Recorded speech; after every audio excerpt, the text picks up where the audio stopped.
Hello, Booktube. How are you all doing? It's Valentine's Day here, and if it's still Valentine's Day where you are, happy Valentine's Day if you celebrate. Well, I've been on the struggle bus for some time now, as some of you know. So I wanted to talk about a topic, but first I just wanted to say that severe anxiety is not always caused by one big thing. It could be a lot of little things, and it could be physical things mixed with day-to-day struggles, or it could be none of the above. But my topic today is quite interesting, I think, and it is how Booktube itself and emotional upheaval that we all experience determines the outcome of how you view a book, how it sits with you, and also how our reading life is determined by what's going on in our real life, if that makes any sense. Oh, I forgot to mention, my name is Marilyn. I live to read. I love to read. And I'd really appreciate if you would subscribe to my channel if you also live to read and love to read. And please like, comment, and press the notification bell. I would really love that. I love to hear from you all. And when I am going through any kind of strife in my life, Booktube is where I come to. And yet, Booktube is also a problem, because now it's a puzzle, it's an enigma that no one cares if we post a video or not.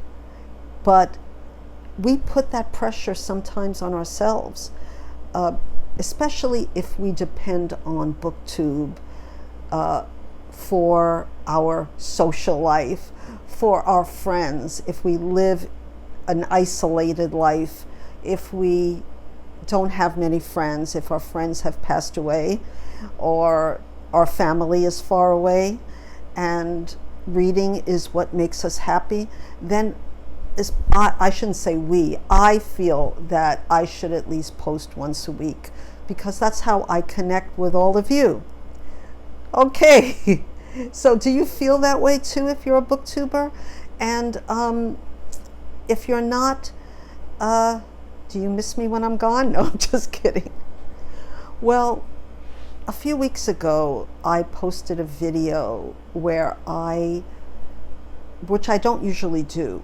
It's a list, an amalgamated list of best of, and it's relatively new books. And I tried to get a lot of them out of the library. And if you saw my thumbnail, one of them is Funny Story. And I have to admit, I bailed on this. I DNF'd this. However, if I had been in a better place emotionally, or would I have bailed on it? Because it's a very well written book. Let me just tell you a little about what it's about. Okay, so Funny Story follows Daphne and Miles, who are in a less than ideal situation. Daphne's fiance, Peter, left her weeks before their wedding for his best friend, who he swore was nothing more than a friend. That friend, none other than Miles' girlfriend, Petra. And not only that, but they're also moving in together. Oh, and they're engaged. Lucky for Daphne, that leaves a space open at Miles' apartment. So now she's rooming with her ex-fiance's ex-boyfriend. That is a lot. That's a lot. Say that 3 times. No. I got to 100 pages or more of this book by Emily Henry. It's a #1 bestseller. She wrote Beach Read, which I never read, and she read Happy Place. And she's a really good author. So why am I damning with faint praise? It's not faint praise. I actually have to return this book. It's a 7-day pick, and I might pick it up if I was in a better headspace for it. Let me just say, I don't often read romance, modern, contemporary romance, but I know good writing, and this was good writing.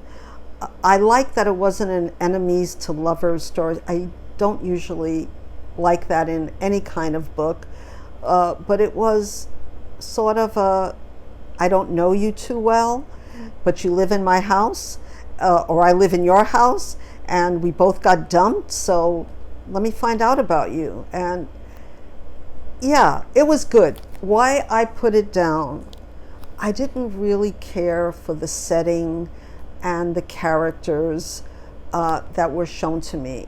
She's a librarian, Daphne. I like that part. She does these children's reading spaces and circles, which we didn't have when I was a child. And I think it's a wonderful thing. And the way she talks about it, the author, was very interesting. But then I got to a part where they're talking about wineries and things I'm just not interested in. And even the setting wasn't one that really, pulled me in. However, I know that a lot of people love this book. And if you're one of them, please tell me if I should take this out again and try again. I know a lot of people say, well, there's too many books in the world. You shouldn't try it again. But sometimes that makes me think about what I was talking about. Is it just my mood right now that's making me think that the characters aren't for me? Well, I don't know. I don't know the answer to that. But I do know one thing is that I reread a book this week that I loved before and I did not love this time. And it is, but I think I know why. And it's The Snapper by Roddy Doyle. This is not on the libhub list of, this is an older book. And I think that's what some of the problem was. Now, if you know Roddy Doyle, he wrote The Commitments, which is also a movie that I enjoyed. And also he wrote Patty Clark, Ha Ha Ha, and A Star Called Henry. And I think one of them was shortlisted for either the Booker or another prize. So why did I love this before and not love the reread? Is it because of what I was talking about? Is it because my mood is in a depressed state? I don't think so. I really don't think so. Okay, so this is about Sharon, who becomes, that's another iffy thing, the way she becomes pregnant. And if you want to read it, I don't want to spoil it, except that she's 19 years old. She lives in Ireland in sort of a poverty situation, and she's pregnant. She lives at home. Her father is funny, and I remember loving her father, and I still like that part of it in the book. Jimmy Sr. Is shocked by the news. Her mother says little, and basically they accept that she's having a baby and not being married. But what's hard to accept for them is that she's not telling anybody who the father is. And we find out in a kind of comical way who the father is, and I'm not going to tell you. But what I didn't like about it, beside all the swearing that I didn't really notice before, I mean, every other word was kind of a swear word. There's a lot of racism in it too that I didn't really, it's kind of dated in that way maybe. And also the drinking that goes on during her pregnancy. I wanted to say, stop it, don't take that drink, it's going to hurt your baby. So maybe it is partly my mood, but there were some funny parts of this book, and Roddy Doyle is a very well-known writer. And they say in his sparkling, and this is only his second novel, I think it was written in 1995, 1990, 1990. So, you know, you have to take that into consideration too. And it shows the family. There's a movie that I saw that I really enjoyed, and I think it had less of the parts that maybe were not to my liking in the book. So yeah, a reread that I loved that I didn't love, is that something that's caused by my mood? I'm not sure. Now, a book that was on the LibHub list, and I'll have it here, I talked about it in that video, is Didion and Babitz by Lili Anolik. So this was a book that I knew I had to read because I was obsessed with Eve Babitz in the 1970s. I read two of her books. One was Slow Days, Fast Company, and Eve's Hollywood. And she was a very entertaining writer. But I didn't know too much about her. I really didn't. And Joan Didion, I only read a few books. So I was pretty much on wanting to read it because of Eve Babitz. And Joan Didion was a well-known writer. I read, like I said, I read Slouching Toward Bethlehem.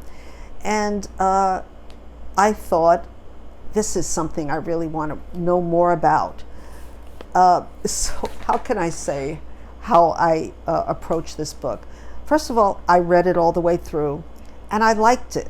I liked it because it's gossipy. If you know who Rona Barrett is, I mean, she was like a gossipy kind of person who name drops, and if you like that kind of thing, I mean, Jim Morrison is in it. I mean, there's a lot of famous people beside Joan Didion and Eve Babitz. It's also a sad book. Now, what bothered me in the beginning, why I thought I would DNF the book, but I didn't, was because of the author. Now, Lili Anolik, I never heard of her, but she's a super fan of Eve Babitz. So you know already that you're going to get two women pitted against each other. Joan Didion versus Eve Babitz. And she tells you right up front that she's on Eve Babitz's team. Though I don't know if there should be a team. The book is overwritten. That didn't bother me that much because it was still interesting. I don't know how accurate it is because, you know, gossip can be just gossip, especially if the people that you're gossiping about are not alive. But the author's voice was so loud that I had to think toward the end of the book, I'm going to think of this as her memoir because she's so much into this book. So she gives a glib disclaimer to readers. Again and again, we are addressed with the cutesy Dear Reader passages. If anybody knows me, I won't accept Dear Reader usually unless it's a Dickinson's time. But she tells us from the beginning that she's a super fan and that she's on Eve Babitz's side. And again, in other words, she's against Joan Didion. And you find out through the book that this is really not much about Joan Didion. It's really about Eve Babitz because she was given access to Eve Babitz. And it started out because she wrote a book called Hollywood's Eve, Eve's Hollywood, and became friends with Eve Babitz, who's a very fascinating person. And I was glad that I read the book just for that.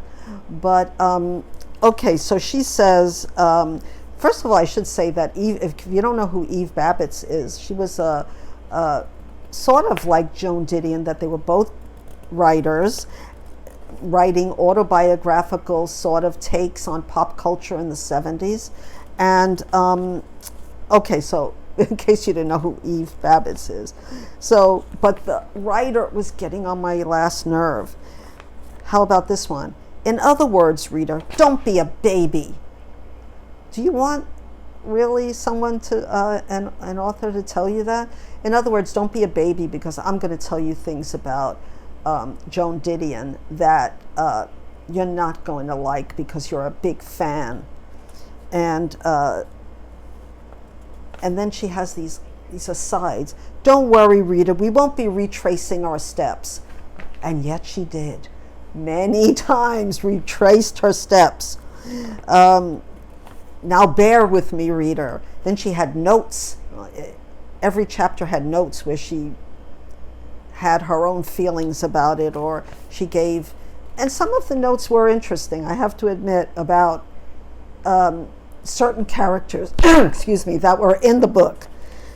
So if you like a gossipy, name-dropping, and you're not going to take it too seriously, at least not about Joan Didion, or about a lot of people like Joan Didion's husband, who she makes a lot of accusations about. Excuse me.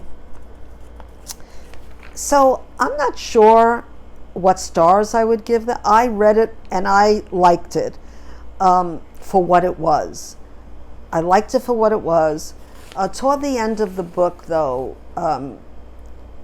it was getting kind of sad, because she kind of goes back and shows us how Eve Babitz was doing right before she died. And it's sad.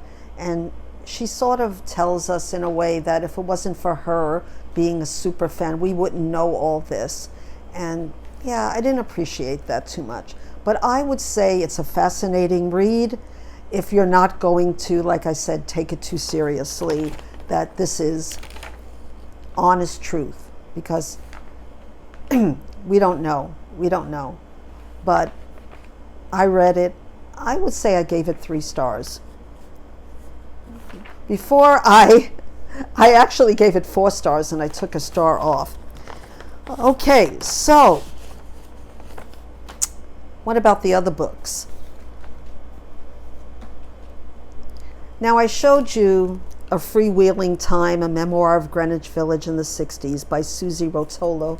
Now, if you watched the movie about Bob Dylan, a complete unknown, and liked it, and you're like me taking out everything in the library, you might know that Suze Rotolo was his girlfriend before his wife, and this was one of their album covers that she was in.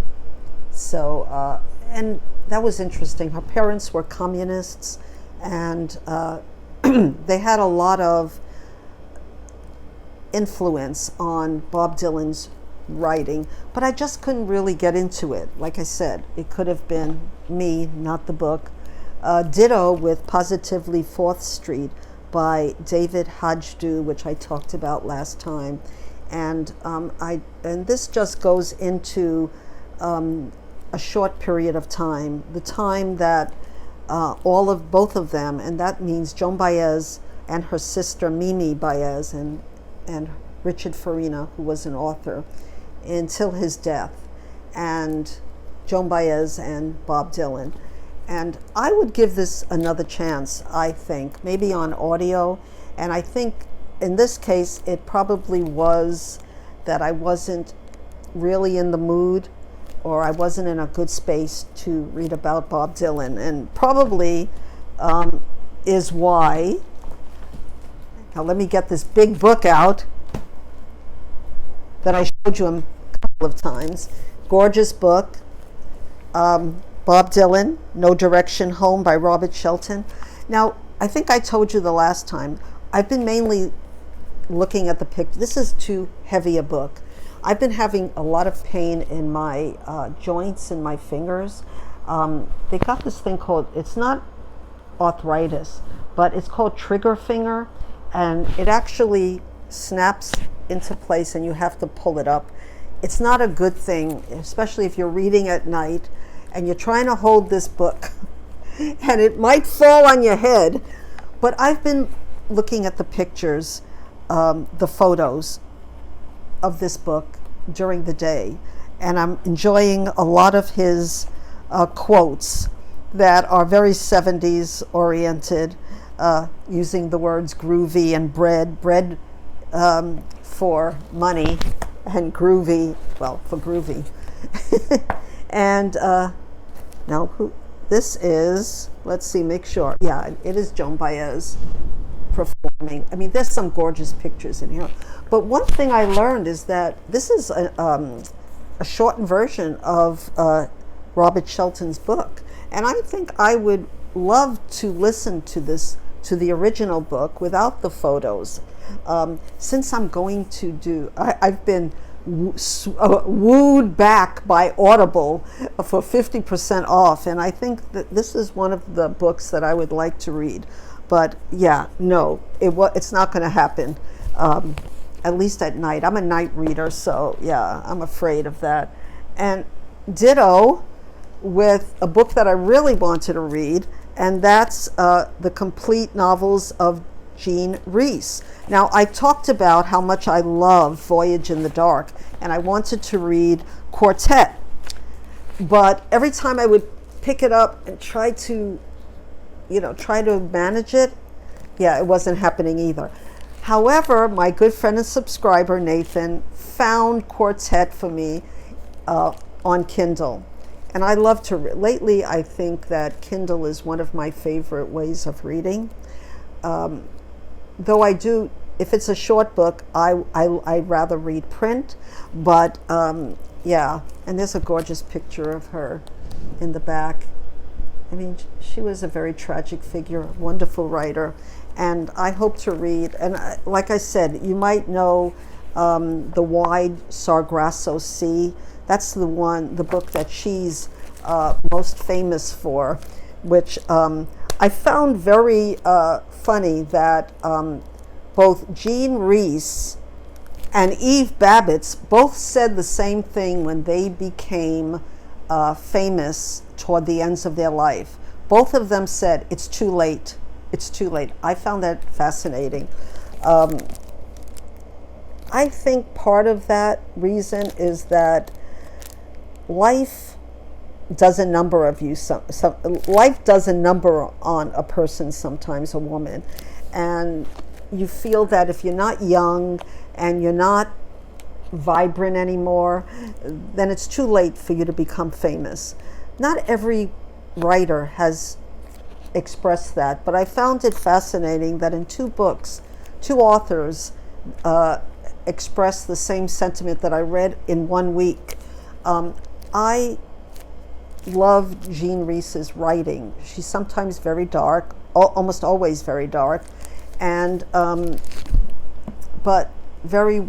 I'm going to read everything she wrote, and now I can read it on Kindle.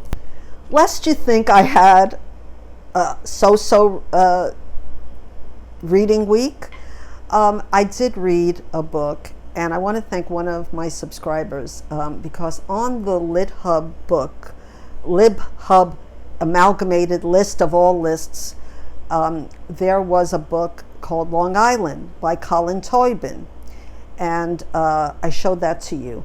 But one of my subscribers said that I should read his first novel, Brooklyn, first. I'm from Brooklyn.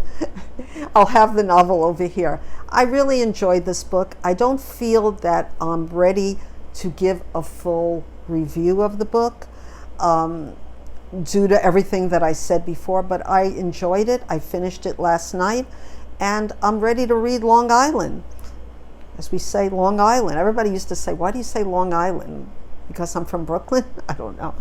It was very interesting to read about. The best thing I liked about it, I'll have to say, is it's set in the 50s. I wish that I would have known that he would have told us from the beginning when it was set, because I had to figure it out and go to Google and say, okay, when was the streetcars last in New York? Because I hardly remember in the 50s there being streetcars. I remember there being tracks, but not streetcars. So I had to check it out to make sure he did his homework, which he did.